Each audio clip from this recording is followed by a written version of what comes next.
Another group of detainees is staging a rooftop protest at the Villawood Detention Centre in Sydney. Last night, 11 men ended a 30-hour protest after some of the detainees cut themselves and refused food and water. They also threatened to jump from the roof if their claims for asylum were not dealt with. While officials from the UN Refugee Agency later met the protesters, the federal government says none of them will receive special treatment. From Canberra, Susan McDonald reports. To the sound of cheering supporters, 11 asylum seekers ended their rooftop protest last night. The suicide of a Fijian national, Josefa Raluni, 2 days ago triggered the drama. The men went on a hunger strike and some harmed themselves. Refugee advocates are relieved the standoff is over. They've decided to come down.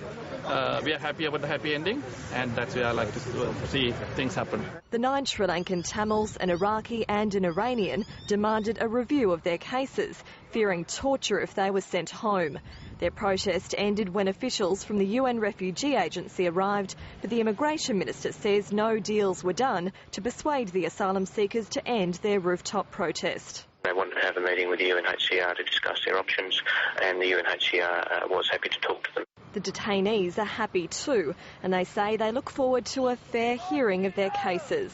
But the government and opposition have delivered them and other detainees a warning. The coalition supports any position, which the government has also stated, which says to people, if you want to protest, if you want to behave in this way, if you want to riot, if you want to conduct yourself in this manner, then this will not assist your case. Inside the Villawood Detention Centre, a separate group of 16 Iranian and Kurdish inmates is continuing a hunger strike they began on Friday. 3 of them have been taken to hospital.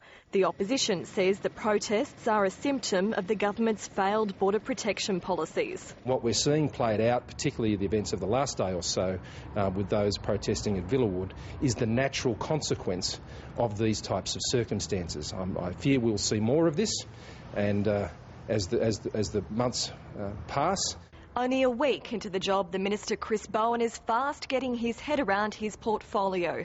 Today he's flying to Christmas Island to see the detention centre there firsthand, and he plans to visit the Villawood Centre soon in the wake of this week's death and protests. Susan McDonald, ABC News, Canberra.